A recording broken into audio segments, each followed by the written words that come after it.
Good morning, morning, mga kababayan. Yung doon sa mga basher ni o galit kay Tatay Digong, no? Yung kung nabasa niyo sa Psalm 91:11, yung ano, Psalm 91:11, basahin niyo. Yun yung sinabi ni Tatay Digong na believe lang siya sa ang pinaka binibiliban niya at pinaniwalaan niya ang universe, no? Ang universe, ibig sabihin ang Diyos, universe na sa langit, yun lang ang pinaniwalaan niya, binibiliban, kinakakabibiliban niya. Yan, yun, yung 91:11, tandaan nyo, Psalm 91:11. Yan ang sinabi ni Tatay Digong. Only the universe I believe. Tama? So, yung mga basher o galit na sinasabi nila na walang Diyos ang inumura ni Tatay Digong, ang Diyos, diyan kayo mali. Kasi, hindi literal na salita yun na Diyos. No. Sinasabi ni yung Diyos nyo, minumura niya, di ba? Hindi yun literal na Diyos niya na universe. Hindi.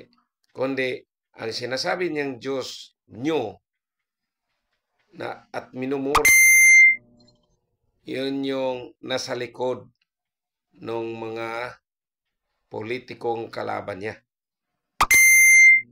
at kumakalaban sa kanya. Yun. Sino yung mga politiko na yun?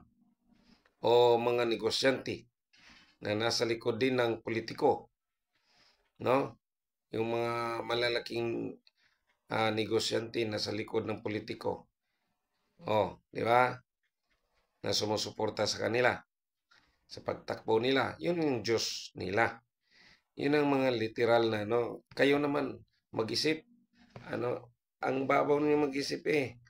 Kaya nga sa una kong video, yan paliwanag ko rin yan. Paliwanag ko rin yan sa una kong video. Na panoorin nyo lahat yung video. Nandun.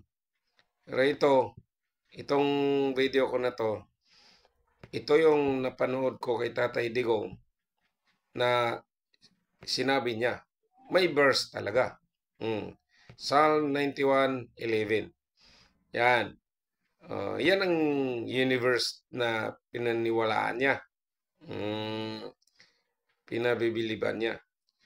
So, yung mga Diyos ninyo ay hindi siya naniniwala dyan. Kaya minumura niya. Yung mga Diyos ng mga politiko kalaban niya. Mga negosyanteng malalaki. Kaya yan ang mga Diyos ng mga politiko na sumusuporta sa kanila. Malinaw. Kaya ito, binigyan ko lang kayo ng kasagutan ng inyong mga binibintang, no? Mga binibintang na si Tatay Digong ay walang Diyos at dininiwala ng Diyos. Mali kayo dyan. Ang laki ng mali ninyo. No? Kaya bantayan ninyo yung mga salita ni Tatay Digong. Ito pang sinasabi niya na sa aeroplano siya. Sabi ni Tatay Digong, nung paupo na siya, tiningnan siya. Siyempre, kinukumusta siya ng mga tao, ng mga doon, pasahero. Anong sabi niya? Ako ay utusan lang ninyo. Sagot naman ng natawa yung mga tao, mga tao ng pasahero, kasama ni pasahero, sa aeroplano. Totoo, sabi niya. Totoo, ako'y utusan lang ninyo. Ayan, yeah. Pero ang administrasyon natin ngayon, Tingnan nyo. Di ba? Yan ang mali sa inyo. Kaya, ano ang diferensya sa administrasyon ngayon versus Tatay Digong? Sagutin ninyo, anong diferensya kay Tatay Digong at sa administrasyon presidente ngayon? Anong pagkakaiba? Sagot para maliwanag tayo, magkaliwanagan tayo. Yung mga basher, kayong mga kabibiim dyan, sumagot kayo para magsagutan tayo.